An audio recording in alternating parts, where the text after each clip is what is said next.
ہوا علی کل شیء قدیر، اسے ہر شے کی قدرت حاصل ہے۔ لیکن اصل بات جو ہے میں آپ کو بتانا چاہتا ہوں، یہ ہے سائیڈ ایشو۔ اصل ایشو ہے فلسطین کا جو شروع ہونے والا ہے، بھٹی دہکے گی وہاں۔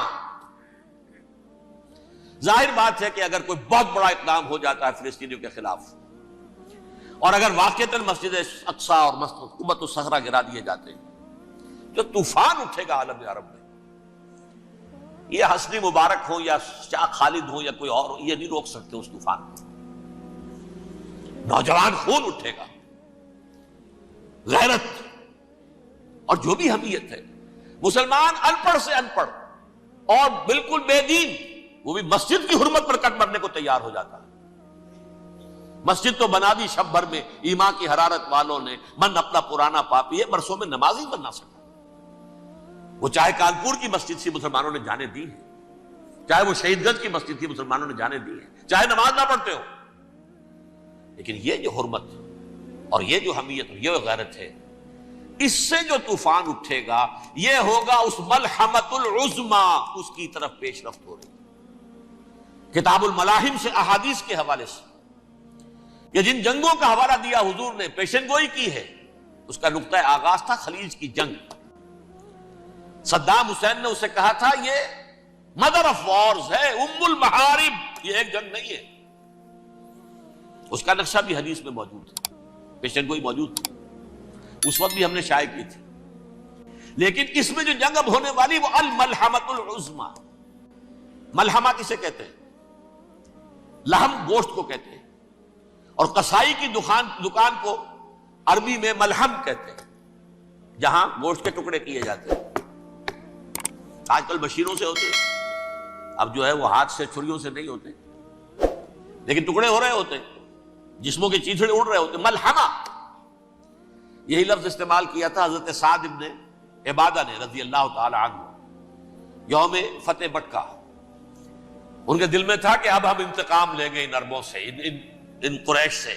الیوم یوم الملحمہ، الیوم یوم الملحمہ، یہ کہتے ہوئے جا رہے تھے۔ ایک خاص کیفیت، آج ہے گوشت کے ٹکڑے اڑانے کا دن۔ حضور سے کہا کسی نے جا کر کے ساتھ تو یہ کہہ رہے ہیں الیوم یوم الملحمہ، الیوم یوم الملحمہ۔ حضور نے فرمایا نہیں، ان سے کہو جا کر الیوم یوم المرحمہ، الیوم یوم المرحمہ، آج رحمت کا دن ہے، آج تو میں ان سب کو معاف کروں گا۔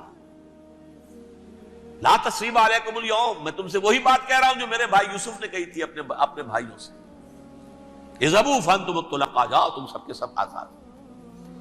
وہ ملحمہ ہے جس کو کہ حضور نے حضرت معاذ بن جبل رضی اللہ تعالیٰ عنہ سے روایت ہے، اس میں سے جو ابو داؤد میں روایت آئی ہے، اس میں الملحمۃ العظمی، عظمی مؤنث ہے اعظم کا۔ آپ کہتے ہیں جنگ عظیم اول، جنگ عظیم دوم، عظیم کا باپ ہو گیا اعظم، سب سے بڑا، اور اس کا مؤنث ہے سب سے بڑی، عظمی، الملحمۃ العظمی، سب سے بڑی لڑائی۔ میرے نزدیک یہ وار کے معنی میں نہیں ہے، بیٹل کے معنی میں۔ انگریزی میں یہ دو لفظ علیحدہ ہیں، وار، بیٹل۔ وار سالوں کو محیط ہوتی ہے، بیٹل کسی ایک خاص جگہ پر جو لڑائی ہوتی ہے اس کو کہتے ہیں۔ حضور کے اور قریش کے درمیان 6 سالہ وار تھی، جنگ تھی، لیکن battles, battle of Uhud, battle of Badr, یہ بیٹلز تھی، لڑائیاں تھی۔ تو عظیم ترین جنگ شاید اس اعتبار سے نہ ہو جیسے کہ ورلڈ وار 1 اور ورلڈ وار 2، یعنی اس کی وسعت کا اتنا معاملہ نہیں اور طوالت کا نہیں، لیکن جو لڑائی جو ہے بیٹل ہونی ہے، جس کو کہ یہ لوگ، یا چونکہ میں نے کہا تھا شروع میں کہ سرما ہے میری آنکھ کا خاک حجاز و حول قدس، نیو ٹیسٹمنٹ کی آخری کتاب ہے the book of revelation, revelation of saint John, اس میں آرمگڈون کہا گیا ہے اسے۔ ہر مجدون، یہ عبرانی لفظ ہے، ہر کہتے ہیں اونچی جگہ کو، سطح مرتفع، مجدون میگیڈو، میگیڈو ایک وادی ہے، مرتفع، وادی مرتفع، یہ ہے واقع لبنان، اسرائیل اور شام کے درمیان جو ٹکڑا، جو ٹرائنگل بنتی ہے، یہ ہے، یہاں پر بڑی جنگ لڑی جائے گی، اور یہ جنگ صلیب ہوگی، جو کہا ہے یہ بش نے، یہ جنگ صلیب۔ سیکنڈ ملینیم شروع ہوئی تھی تو پہلی صلیبی جنگ ہوئی تھی، تھرڈ ملینیم شروع ہوا ہے، یہ سیکنڈ صلیبی جنگ ہے، یہ کروسیڈ ہے۔ اور میں اس مرتبہ امریکہ گیا تھا تو پہلی مرتبہ مجھے وہاں ایک رسالہ ملا ٹرمپٹ نام کا، یہ امریکہ کے جو بہت ایکسٹریمسٹ قسم کے پروٹیسٹنٹس ہیں، یہ ان کا رسالہ ہے، اور ان کے بارے میں اب کہا جا رہا ہے وہ کرسچین زائنسٹ ہیں۔ آپ شاید پہلی مرتبہ یہ لفظ سن رہے ہو۔ زائنسٹ تو ہم سمجھتے ہیں یہودیوں کو، کرسچین زائنسٹ وہ ہیں جو ہیں تو عیسائی پروٹیسٹنٹس ہیں، لیکن اسرائیل کے وہ حمایتی یہودیوں سے بڑھ کر ہیں۔ یہ میری کسی پہلی تقریر میں شاید بہت سے حضرات کو یاد آ جائے، میں نے کہا تھا 4 سال پہلے ہمارا تنظیم اسلامی کا ایک کنونشن ہوا تھا ہوسٹن میں، امریکہ کا جنوبی علاقے کا شہر ہے۔ ایک سیشن اس میں ہم نے رکھا تھا انٹرفیتھ، ایک عیسائی کو بلایا تھا، ایک یہودی بہت بڑا وہاں کا عالم ہے اس کو بلایا تھا۔ اس یہودی عالم نے ڈاکٹر وشوگراڈ، جو وہاں کی یونیورسٹی میں پروفیسر ایمیریٹس ہے، اس نے کہا تھا کہ یہ اسرائیل کو تو سپورٹ کر رہے ہیں عیسائی، ہم تو نہیں کر رہے۔ جو پریکٹسنگ یہودی ہیں وہ زیادہ اسرائیل کے حق میں نہیں تھے، یہ تو سن 67 کے بعد انہوں نے اسرائیل کو تسلیم کیا ہے۔ وہ تو منتظر تھے کہ ہمارا مسیحا آئے گا تو اس کی قیادت میں جنگ کریں گے، جیسے شیعہ منتظر تھے کہ مہدی موعود آئیں گے تو پھر ہم کچھ کریں گے۔ وہ امام خمینی نے کہا جب وہ آئیں گے آ جائیں گے، لیکن ہم کچھ راستہ کے لیے زائنسٹ نے آگے بڑھ کر ریاست قائم کر لی، اور جب یروشلم پر بھی پورا قبضہ کر لیا، تب جو ہے در حقیقت مذہبی یہودی جو ہے پھر انہوں نے اپنایا ہے، اون کیا ہے، اور نئے سیٹلمنٹس جو بھی بنے ہیں وہاں پر اسرائیل میں، اس میں اکثر و بیشتر مذہبی یہودی آیا، اور بروکلن کے علاقے سے سب سے بڑھ کر آئے ہیں، جو امریکہ میں نیو یارک کا ایک جنوبی علاقہ ہے، بہت بڑا یہودیوں کا بہت بڑا گڑھ ہے۔ نیو یارک کو جیو یارک بھی کہا جاتا ہے، وہ تو اصل میں مرکز جو ہے وہ تو یہودیوں کا ہے۔ اس حوالے سے وہاں پر جو کرسچن زائنسٹ کہلاتے ہیں وہ اسرائیل کے یہودیوں سے بھی بڑھ کر کہیں سپورٹر ہیں۔ بہرحال اس دوسری صلیبی جنگ کا معاملہ جو میں کہہ رہا تھا، ٹرمپٹ نامی رسالہ، اس کا ایک مضمون ہے دی لاسٹ کروسیڈ۔ اب یہ آخری کروسیڈ ہے جو شروع ہونے والا ہے۔ میں تو حیران ہوں کس قدر کھل کے وہ باتیں کرتے ہیں۔ رومن کیتھولکس کو وہ کہتے ہیں کہ یہ شیطان ہے، یہ پوپ شیطان ہے، یہ یورپ کو اس نے جمع کیا ہے کرسچینٹی کی بنیاد پر، اور اس میں زیادہ تر کیتھولکس ہیں۔ آپ کو معلوم ہے برطانیہ بڑی مشکل سے شامل ہوا ان کے ساتھ، اس لیے کہ وہ پروٹیسٹنٹ کا سردار تھا، ابھی پوری طرح نہیں ہے۔ یورپ جو ہے وہ رومن امپائر دوبارہ یہ کھڑی کر رہا ہے، اور در حقیقت یہ جو ہے یہودیوں سے بھی چھیننا چاہتے ہیں اسرائیل کو اور فلسطین کو، اور مسلمانوں سے بھی، اور یہ وہی کروسیڈ جو تھے اربن ثانی کے، اس کی تیاری کر رہے ہیں تاکہ وہاں پر عیسائی حکومت قائم ہو جائے، کیتھولکس کی، پوپ کی حکومت قائم ہو جائے، جیسے ایسٹ تیمور میں تبدیلی۔ ایسٹ تیمور میں کون سی حکومت بنی ہے؟ رومن کیتھولک، رومن کیتھولک اسرائیل میں بنے، تاکہ یہ سارے مقامات مقدسہ جہاں اسرائیل پیدا ہوئے، بیت حضرت مسیح پیدا ہوا، بیت لحم کہاں ہے؟ وہی ہے کہ نہیں؟ جہاں سے ریزریکشن ہوا ان کے خیال میں وہ کہاں ہے؟ وہیں پر ہے کہ نہیں؟ بڑے بڑے گرجے ان کے وہی ہیں۔ تو اس اعتبار سے ان کا کہنا یہ ہے یہ لاسٹ کروسیڈ کی تیاری ہو رہی ہے، یہ کیفور، اور ان کا کہنا یہ ہے کہ یہ پوری طاقت نیٹو کی جو ہے، یہ پہلے جرمنی سے لائی گئی بوسنیا، انہوں نے خود وہاں جنگ کروائی، انہوں نے خود وہاں پر ایتھنک کلینسنگ کروائی، پھر خود مصالحت کے لیے آ گئے، پھر کوسوو میں انہوں نے خود آگ بھڑکائی۔ یہ میں نہیں کہہ رہا، یہ وہ ٹرمپٹ رسالہ امریکہ سے چھپنے والا پروٹیسٹنٹس کا رسالہ ہے جو یہ کہہ رہا ہے۔ پھر انہوں نے کوسوو کے اندر کروایا، اور پھر وہ وہاں پر پیس فورس کی حیثیت سے آ گئے۔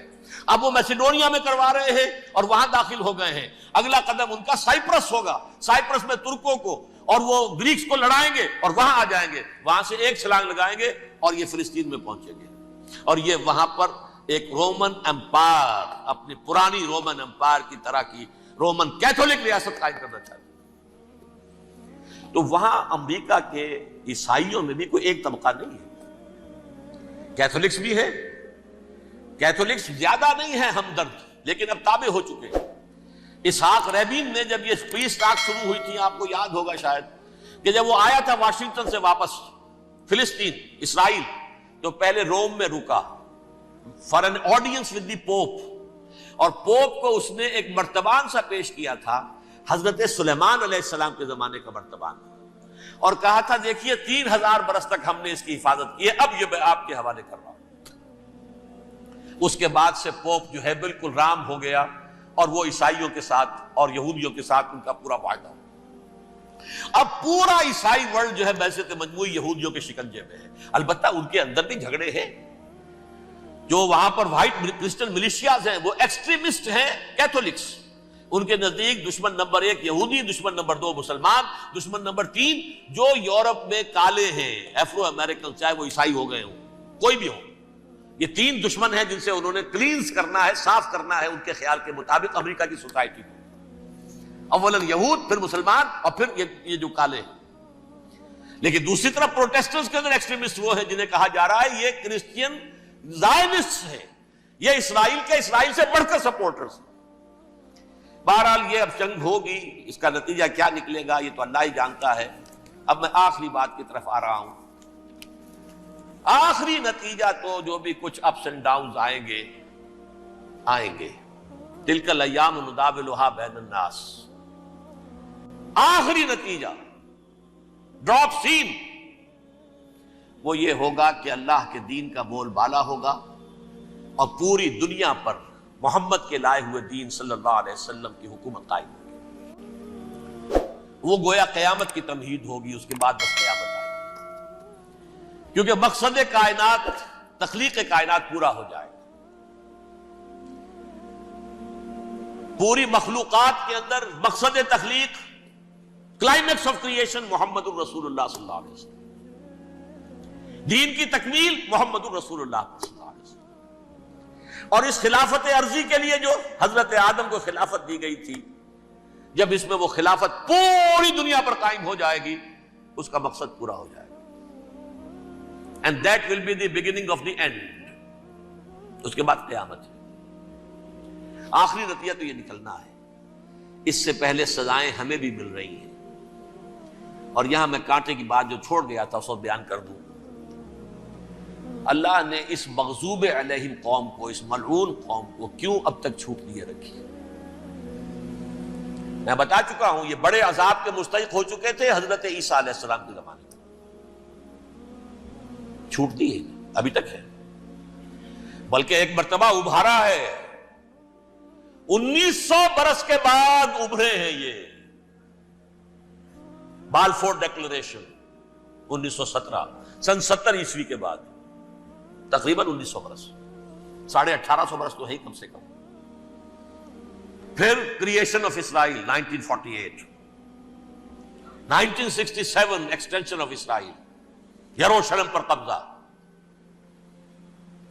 یہ سارا جو ہے کیوں ہے؟ اللہ تعالیٰ اس خیر امت محمد صلی اللہ علیہ وسلم، اس کے بہترین حصے کو سزا ان ملعونوں کے ہاتھوں دے رہا ہے. کیوں؟ جو جرم انہوں نے کیا تھا وہی ہم نے کیا. انہوں نے اللہ کی کتاب کو پیٹھ کے پیچھے پھینکا. نبذ فریق من الذین اوتوا الکتاب کتاب اللہ وراء ظہورہم، ہم نے اپنی پیٹھوں کے پیچھے پھینکا کہ نہیں. کولونیل رول سے آزاد ہوئے، کہیں اسلامی قانون نافذ کیا، کہیں اسلامی نظام قائم کیا. تو جو جرم ان کا تھا وہی ہمارا ہے، اور ہم خیر امت ہیں، اور ہمارے میں سے خیر ترین عرب ہیں. ان پر اللہ کا فضل، ان کی مادری زبان میں اللہ کی کتاب موجود ہے. پھر انہوں نے اللہ کے دین کو پیٹھ دکھائی. جو ملک آزاد ہوا کولونیل رول سے، یا اس نے قبلہ کر لیا اپنا ماسکو کی طرف، یا کر لیا واشنگٹن کی طرف.